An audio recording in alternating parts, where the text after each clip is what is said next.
말씀 제목 하나님이 우리와 함께 하시다라는 제목으로 하나님 말씀 전하도록 하겠습니다. 자, 이제 크리스마스가 며칠 남지 않았습니다. 내일 모레가 되면은 24일 많은 아이들이 기다리고 있는 크리스마스 이브가 되고, 이제 수요일이면 25일 우리가 성탄절을 맞이하게 됩니다. 한 해 중에요 가장 기다려지는 시간이 있다면은 어린아이들이나 어른이나 똑같이 아마 이 크리스마스가 온다 하면은 이 마음도 괜히 들뜨게 되고 설레이는 것 같습니다. 어저께 보니까요 눈도 조금 이렇게 내리는 것 같더라고요. 확실히 크리스마스에는 눈이 내려야지 참 분위기도 살고 이렇게 되는데요, 벌써 아이들은 이제 크리스마스 때 받을 선물을 기대하고 있습니다. 저희 집에 성민이도요 한 달 전부터 뭐 물어보지도 않았는데 지나가면서 크리스마스에는 이거 받고 싶다 이렇게 계속 잊을만 하면 계속 지나가면서 얘기하고, 그렇게 하면서 자기가 크리스마스 때 자기 생일도 아닌데 마치 선물을 당연히 받아야 되는 것처럼 아이들이 선물을 기대하는 것을 보게 됩니다. 그러면서 얼마나 요즘 이 말을 잘 듣는지 모릅니다.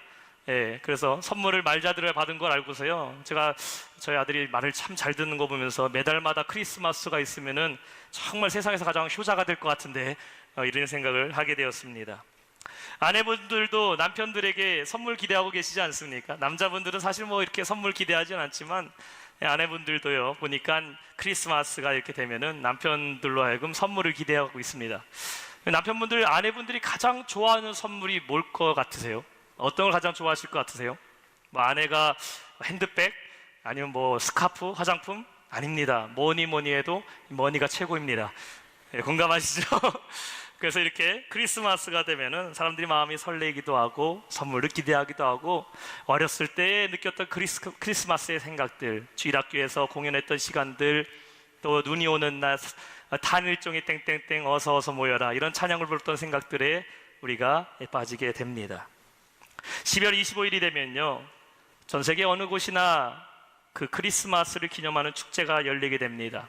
1년 내내 무더운 날씨 속에 있는 열대지방의 나라들도요 어색하게 반바지와 반팔과 혹은 수영복을 입고 있지만, 크리스마스가 되면은 트리를 만들고 또 산타크로스의 모자를 쓴 다음에 크리스마스를 기념하고 축하하는 것을 우리가 보게 됩니다.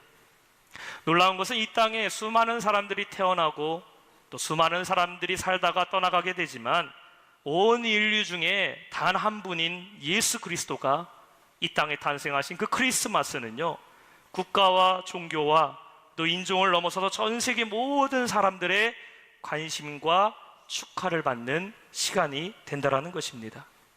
그렇다면 우리가 생각할 것은, 과연 예수님은 누구시길래 전 세계 모든 사람들이 이 크리스마스를 기뻐하고 기념하게 되는 것입니까?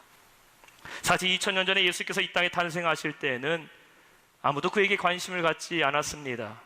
여러분과 잘 알고 있듯이 예수님의 탄생은 너무나 초라한 탄생이었기 때문이죠. 우리가 앞서 보면은 그림이 나와 있지, 예수님은 가난한 동네 베들레헴에서도 아무도 찾지 않는 말구유 구유에서 주님은 탄생하시게 됩니다. 예수님은 화려한 왕궁에서 태어나시는 왕의 귀족도 아니었습니다. 혹은 부유한 집에서 많은 사람들의 축복 속에서 태어나신 분도 아니셨어요. 우리가 지난 시간에 살펴봤듯이 예수님은 아무도 맞아주지 않는 외로움 가운데 이 땅에 오시게 되었습니다. 그분의 탄생은 오늘날 우리가 기념하는 크리스마스에 비하고는 너무나 초라하고 아무도 찾아주지 않는 그러한 삶에서 태어나셨지만, 우리 예수님께서 행하셨던 그 일로 인하여 온 세상이 변화되는 능력을 행하신 그 주님이심을 믿으시기 바랍니다. 예수님이 이 땅에 오심으로 말미암아 죄로 인해 멸망받을 수밖에 없는 우리가 모든 인류에게 참된 평화와 구원의 복된 소식이 선포되었기 때문입니다. 여러분, 모든 생물이나 사람은요 하나님이 만드신 자연의 법칙이 있습니다. 그것은 뭐냐면은 모든 탄생은 남성과 여성이 만날 때에 이루어진다는 것이에요. 메일과 피메일이 만날 때에 모든 생물은 새로운 생명을 만들어낼 수가 있습니다. 이것은 바로 하나님이 만드신 자연의 법칙입니다.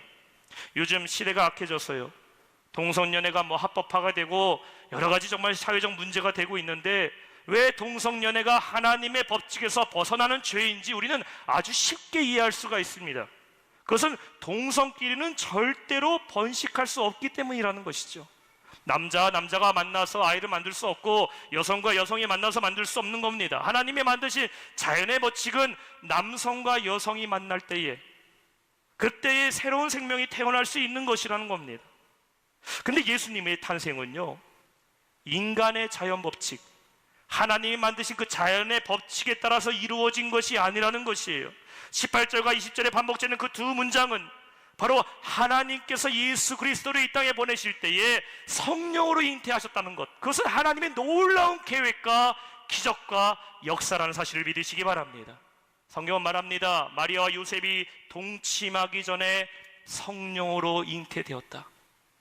예수님은 사람의 몸으로 오신 것이 아니라 마리아의 몸을 빌려 성령으로 잉태돼서 이 땅에 오시게 되었다라는 것입니다. 이것이 사실인 것을 우리는 19절의 말씀을 통해서, 요셉의 반응을 통해서 우리는 다시 한번 확인할 수가 있습니다. 자신과 약혼했던 마리아가 아이를 갖게 되었습니다. 동침하지도 않았는데, 동거하지도 않았는데 마리아가 임신을 하게 되었어요.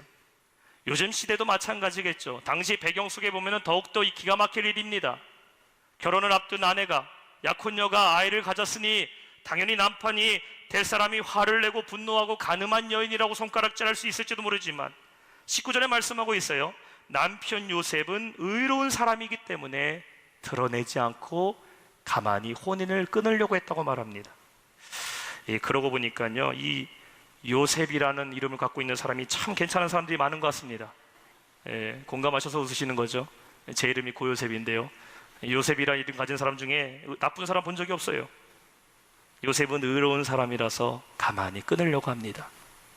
근데 20절에 보니까요, 천사가 그의 꿈에 찾아가게 됩니다. 주의 사자가 꿈 현몽하여 이르되 뭐라고 말합니까? 바로 이 예수 그리스도는 성령으로 잉태되어 오신 분이라고 전하게 됩니다. 예수님이 성령으로 잉태되었다는 것은요, 우리에게 두 가지 중요한 사실을 증거하고 있습니다. 첫 번째 뭐냐면은 예수님이 모든 인간이 태어날 때부터 가지고 있는 그 원죄를 갖고 태어나신 분이 아니라는 것입니다. 아담 이후에 남자에게서부터 태어난 모든 사람은요, 그 안에 원죄, 오리지널 신을 갖고 있습니다. 누구로부터 온 거냐면 아담으로부터 전가되어서 온 우리의 모든 죄예요. 로마서 3장 23절을 말씀하고 있습니다. 모든 사람이 죄를 범하였음에 하나님의 영광에 이르지 못하더니라고 말하고 있습니다. 모든 이 땅의 인간은요, 태어날 때부터 죄인의 본성과 아담으로부터 내려온 그 원죄를 갖고 태어난다라는 것이에요.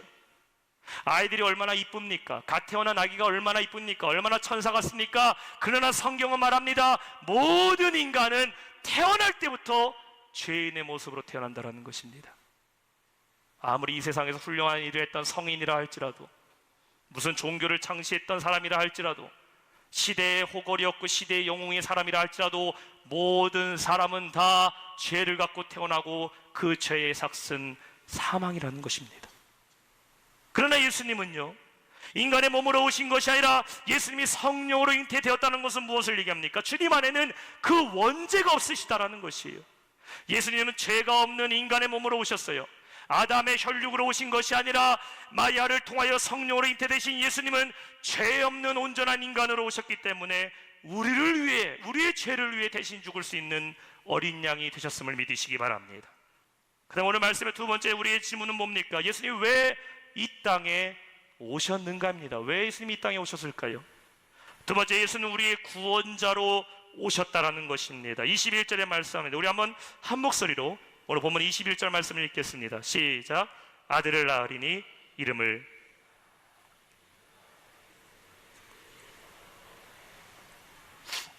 아이를 낳을 때에 부모가 가장 많이 하는 고민이 뭐냐면요, 내 아이의 이름을 어떻게 짓는가, 이런 고민하지 않습니까?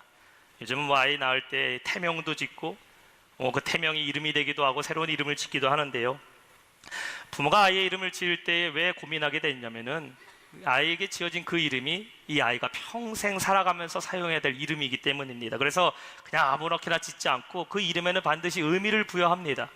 대부분의 의미는 부모가 내 사랑하는 자녀가 어떻게 자라기를 원하는 그 소원을 담아서 이름을 짓게 됩니다.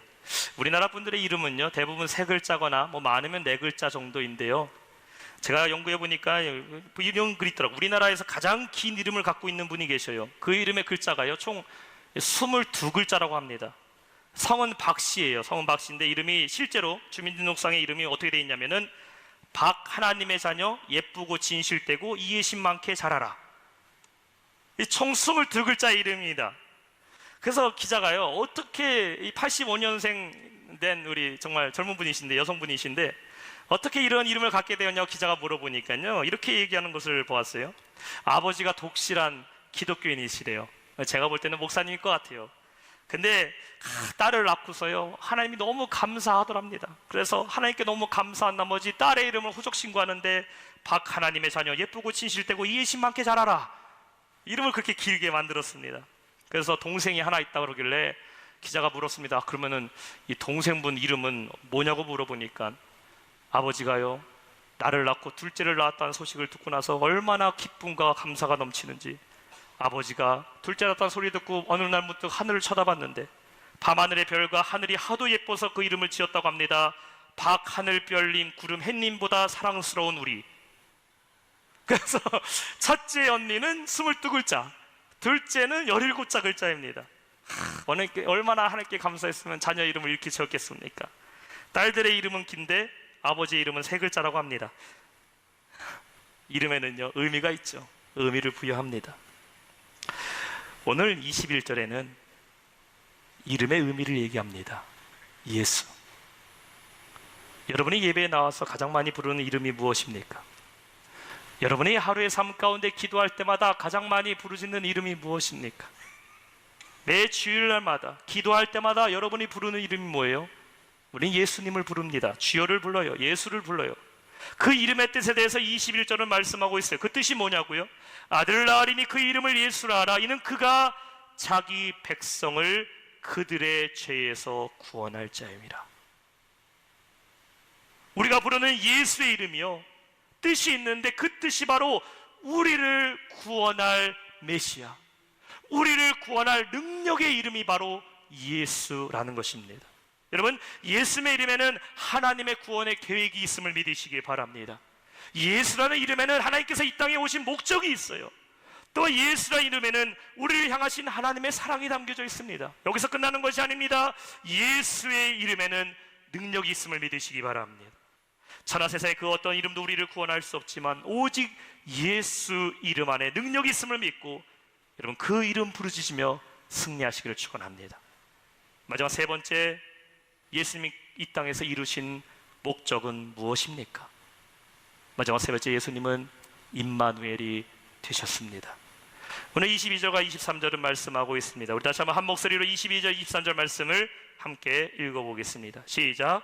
이 모든 일이 된 것은 주께서 선지자로 하신 말씀을 이루려 하심이니 이르시되 보라, 처녀가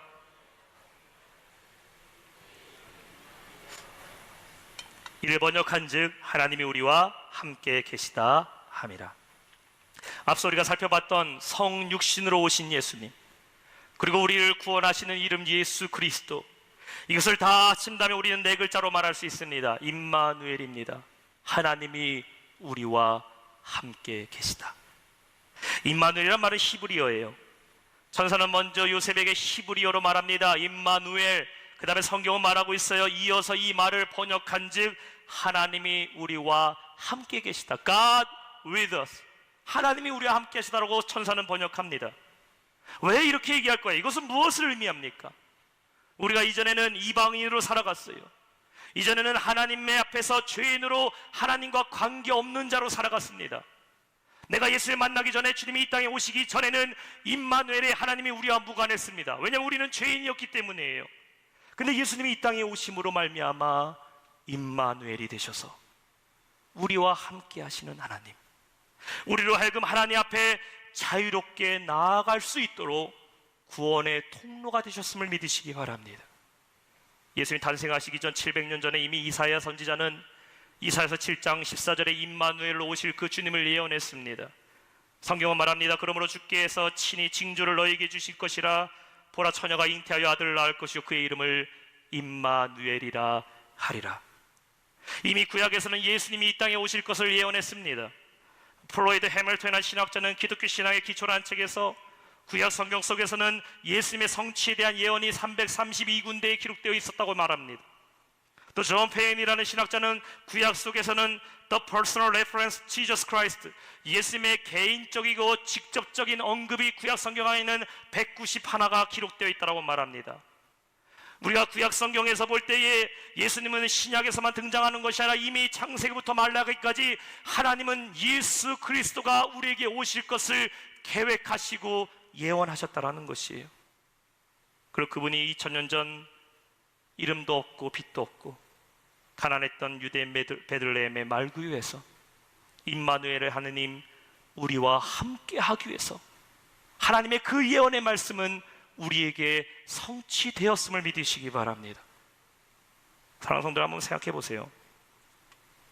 하나님이 여러분과 함께 하신다라는 것이 우리에게 얼마나 큰 위로가 됩니까? 저는 가끔 점심 식사를요 혼자 식당에서 밥을 먹을 때가 있습니다. 처음에는 혼자 밥 먹는 것이 엄청난 용기가 필요했는데요, 자꾸 혼자 밥 먹다 보니까 그것도 조금 이렇게 익숙해지더라고요. 저를 그렇게 애처로운 눈빛으로 쳐다보실 줄 알았습니다. 근데 식당을 가게 되면요, 이 TV를 틀어놓는 식당이 있습니다. 그러면은 혼자 밥 먹더라도 TV 보고 있으면요 외롭지가 않아요. 그리고 심심하지도 않은데 어떤 가게 보면요, 장사가 안 되는 가게들은 장사도 안 되다 보니까 전기세도 아끼려고 그런지 TV도 없고 아무것도 없는 식당이 있습니다. 그러면 그냥 앞에 있는 차려진 반찬만 열심히 쳐다보고 먹다가요 얼른 그 자리를 나오게 됩니다. 제가 혼자 밥 먹다 보니까 깨달은 진리가 있습니다. 왜 그렇게 혼자 식사하러 온 아저씨들은 식당에서 메뉴가 아니라 신문지를 찾고 있었는지. 그러니까 보니까요, 혼자 밥 먹는 것이요 외로워요. 그러다 보니까 뭔가 볼거리를 찾기도 하고. 가만 생각해 보면요, 혼자서 비싼 밥, 산의 진미가 차려진 그 밥, 나 혼자서 먹는 것보다 둘이서 짜장면집 가서 짜장면 2개 시켜놓고 먹는 게 훨씬 더 맛있다라는 거 여러분 느끼지 않습니까? 잘 모르시겠어요? 눈물 젖은 혼밥을 먹어보지 않은 분들은 외로움을 논하면 안 됩니다. 사람이요 아무리 차려진 음식이 많아도 혼자 먹으면 외로워요. 먹을 거 별로 없어도 짜장면 한 그릇 있어도 둘이 같이 먹으면 맛있고 행복한 겁니다. 밥 한 끼 먹는 것도 같이 먹는 게 편하고 좋은 게 우리의 마음인데, 지금 성경은 말하고 있어요. 누가 여러분과 함께 하신다? 하나님이 우리와 함께 계신다라는 겁니다. 하나님이 나와 함께 하시는데 두려울 게 뭐가 있습니까? 하나님이 나와 함께 하시는데 외로울 게 뭐가 있어요? 하나님이 우리와 함께 하시는데 절망하고 걱정할 필요가 뭐가 있느냐라는 겁니다. 성경을 보니까 임마누엘의 하나님은 아브라함과도 함께 하셨어요. 야곱과도 함께 하셨습니다. 요셉과도 함께 하셨어요. 다윗과도 함께 하셨습니다. 성경 구석구석마다 임마누엘의 하나님이 그들과 함께 했던 놀라운 역사들을 발견하게 됩니다. 근데 신기한 것은 하나님과 함께 했던 사람들은 삶이 변했어요. 담대함이 생겼습니다. 어떠한 절망적인 상황에서 딛고 일어난 능력을 보게 되는 것을 보게 됩니다. 아브라함이 하나님과 함께 했더니 말씀을 의지해서 하란을 떠날 수가 있었어요. 야곱이 형 에서를 피해 도망 다닐 때에 야곱이 하나님과 함께 하게 되니까 그곳에 베델을 쌓고 하나님을 찬양할 수가 있게 되었습니다. 요셉이 하나님과 함께 했더니 애굽의 종으로 형들 때문에 팔려나가도 요셉은 외로워하거나 낙심하거나 슬퍼하지 않았습니다. 다윗이 하나님과 함께 했더니 태산 같은 골리앗 앞에 있어도 당당히 물리쳐 승리할 수가 있었다는 것이에요. 사랑하는 성도 여러분, 하나님이신 예수께서 이 땅에 오시로 말미암아 임마누엘의 하나님, 우리와 함께 하시는 하나님이 여러분과 함께 하심을 믿으시기 바랍니다. 하나님이 우리와 함께 하신다는 그 말은 하나님께서 여러분의 삶의 전체 여정 가운데 함께 동행하신다는 것이에요. 여러분의 인생의 길이 입구에서부터 시작되어서 이 땅을 떠나가는 그 출구까지 주님은 여러분의 삶의 모든 순간순간마다 함께 하시는 주님이심을 믿으시기 바랍니다. 임마누엘, 하나님이 우리와 함께 계시다. 나와 함께 하시는 그 주님 의지하면서 여러분 어떠한 상황을 만나든지 간에 낙심하지 말고 함께 하시는 그 주님 의지하며 승리하시는 모든 영락의 성도들 되시기를 주님의 이름으로 축원합니다. 말씀을 맺겠습니다. 여러분 누구와 함께 하십니까? 우리 주변에 보면요, 식사할 사람들도 많이 있을 때가 있죠. 함께하는 사람들이 많이 있을 때도 있어요. 가까이 있을 때는 다 내 인생의 도움자가 될 것 같습니다. 내 주변에 있는 사람들이 다 나를 도와줄 것 같지만 아무도 해결하지 못하는 인생의 큰 문제를 만났을 때에, 건강의 문제를 만났을 때는 결국 우리 혼자밖에 남지 않은 모습을 발견하게 됩니다. 내가 혼자라고 느껴질 때 우리는 누구를 의지해야 됩니까? 오늘 성경은 말씀하고 있어요. 보라, 처녀가 잉태하여 아들을 낳을 것이요 그 이름은 임마누엘이라 하리라. 이를 번역한즉 하나님이 너희와 함께 계시느니라. 우리에게 오신 하나님, 우리와 함께 하시는 하나님, 그 예수 그리스도 의지하시기를 바랍니다. 여러분이 어디에 있든지 간에 주님은 함께 하셔요. 여러분의 가정에 혼자 있을 때에도, 힘든 사업터와 일터와 직장에 있을 때에도 주님이 그곳에 함께 하십니다. 힘든 내 삶 가운데, 연약한 내 육신 가운데, 절망적인 내 가정과 내 자녀 가운데도 하나님이 함께 하심을 믿으시기 바랍니다. 그 하나님은 지금 여러분이 앉아있는 이 예배 가운데도 우리와 함께 하심을 믿으시기 바랍니다. 그분이 이 땅에 오셨어요. 완전한 인간으로 오셨습니다. 여러분의 연약함을 다 알고 계셔요. 인간의 모든 고통과 아픔 주님이 다 알고 계십니다. 겪으셨기 때문이에요. 그렇기 때문에 우리는 그 주님께 내 모든 약함 내려놓기만 하면은 주님이 이해 못하실 게 없어요.